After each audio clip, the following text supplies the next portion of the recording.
ये जियो बोर्ड है अपना, है ना। अब इस जियो बोर्ड में दो आकृति मैंने बनाई है। इस आकृति को क्या बोलते हैं हम? वर्ग। और इस आकृति को बोलते हैं आयत। तो ये वर्ग है और ये आयत है। इसमें भी चार भुजाएं हैं, इसमें भी चार भुजाएं, इसमें चार भुजाएं और चार कोण बन रहे हैं, चारों कोण समकोण बन रहे हैं। और इसमें भी चार कोण बन रहे हैं और चारों ही कोण समकोण।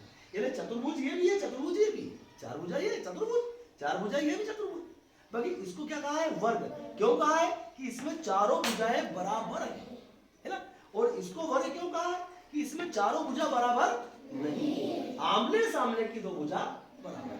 अब देखो क्या होता है, जब इसका अपन परिमाप और क्षेत्रफल निकालते हैं तो उसमें क्या किया जाता है कि जब अपन दोनों का परिमाप निकालते हैं, वर्ग का परिमाप निकाल रहे हैं या आयत का परिमाप निकाल रहे हैं, है ना, तो वो मीटर या सेंटीमीटर जो भी होता है तो अपन मीटर लिख देते हैं या सेंटीमीटर लिख देते हैं। जब क्षेत्रफल निकाल रहे हैं तो उसमें क्या करते हैं अपन? वर्ग मीटर लिखते हैं। वो वर्ग का निकाल रहे हो या आयत का निकाल रहे हो, दोनों में हम वर्ग मीटर लिखते हैं।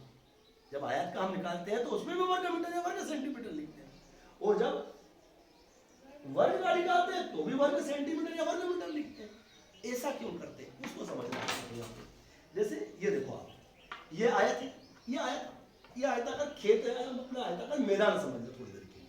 ये मैदान है हमारा, आयताकार मैदान है। देखो 4 मीटर इसकी लंबाई है और चौड़ाई इसकी 3 मीटर है, मतलब लंबाई चौड़ाई अलग अलग है, तो इसलिए इसको आप आयताकार कहेंगे, ठीक है। अब आयताकार मैदान है ये हमारा। अब इसके अंदर अपन इसका परिमाप निकाल रहे हैं। अब अपन परिमाप निकालते तो कहते हैं कि आसपास की कुल दूरी को परिमाप कहते हैं, ठीक है ना। अब इसका परिमाप निकालेंगे तो 1 2 3 4 मीटर इसकी लंबाई है। अब चौड़ाई देखते हैं, 1 2 3 मीटर इसकी चौड़ाई है ना। जब अपन आयत का परिमाप निकालते हैं तो क्या करते हैं कि चारों तरफ अपन 1 2 3 4 है ना, 1 2 3 4 यहाँ है तो 4 यहाँ भी, 3 यहाँ तो 3 यहाँ भी, तो 4 और 4 कितने हो गए? 8। और 3 और 3 कितने हो गए? 8 और 6 कितने हो गए? 14। अरे इसका परिमाप 14 निकाल लिया, है ना। और जब अपन सूत्र के द्वारा लिखते हैं तो क्या करते हैं? आयत का परिमाप लिखने के लिए 2 गुणित लंबाई और चौड़ाई को दोनों को जोड़ लिया, 4 और 3 को जोड़ लिया, कितने हो गए? 7। और भी लिखते हैं 2 का गुणा कर देते हैं तो कितने हो गए? 14 हो गए, 14। मतलब इसका परिमाप कितना निकला अपना? 14 मीटर, है ना। अब अपन क्षेत्रफल लिखते हैं। अब क्षेत्रफल में क्या कर रहे हैं? ये 4 और 3 को आपस में गुणा कर रहे हैं। क्या कर रहे हैं? लंबाई और चौड़ाई को गुणा करते हैं। जब आयत का अपन क्षेत्रफल निकालते हैं तो लंबाई और चौड़ाई को गुणा करते हैं, लंबाई गुणित चौड़ाई, तो 4 गुणित 3 तो 4 3 12। अरे 12 क्या? 12 मीटर।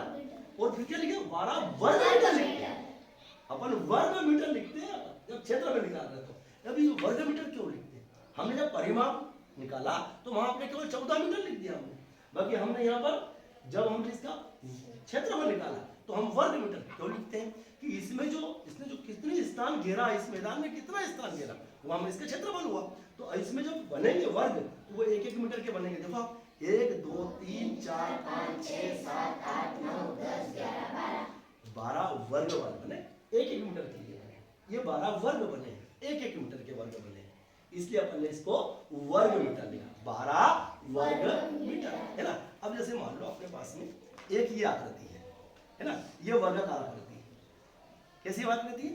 वर्गाकार, है ना। ये भी एक मैदान समझ लो, ठीक है। ये वर्गाकार मैदान हुआ हमारा। अब इसमें 1 2 3 4 ये 4 मीटर इसकी लंबाई है। अरे एक भुजा की लंबाई 4 मीटर, तो दूसरे की भी 4 क्योंकि वर्ग है, चारों भुजा की लंबाई समान है, चारों कोण समकोण है, और चारों कोणों का योग करेंगे तो 360 सेकंड होगा अपना, है ना। अब यहाँ क्या किया अपन ने? 4 है तो इसकी भी 4, इसकी भी 4, इसकी भी 4।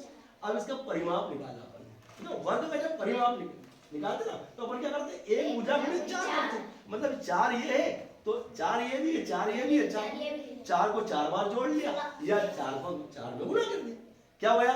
16। एक भुजा 4 है हमारी तो 4 का गुणा किया तो 4 चौक 16 मीटर, नहीं 16 मीटर हो गया हमारा, है ना। अब यदि मान लो इसका अपन ने क्षेत्रफल निकाला तो अपन क्या करते कि भुजा और भुजा का गुणा, जब अपन वर्ग का क्षेत्रफल निकालते तो क्या करते? भुजा गुणित भुजा, और भुजा का भुजा में गुणा किया ना, 4 में 4 गुणा किया तो कितना हो गया? 16। अब यहाँ पे देखो इसका परिमाप भी 16 आ रहा है और क्षेत्रफल भी 16 आ रहा है। बाकी जब हम परिमाप लिख रहे हैं तो 16 मीटर लिख रहे हैं और क्षेत्रफल लिख रहे हैं तो 16 वर्ग मीटर लिख रहे हैं हम यहाँ, हम जब परिमाप लिखा तो हमने केवल 16 मीटर लिख दिया, और हमने जब क्षेत्रफल लिखा तो क्या करा हमने 16 वर्ग मीटर। बस इस बात का हमको इसके अंदर ध्यान देना है, ठीक है ना। बस ये अच्छी तरह से आप अपन निकाल सकते हैं।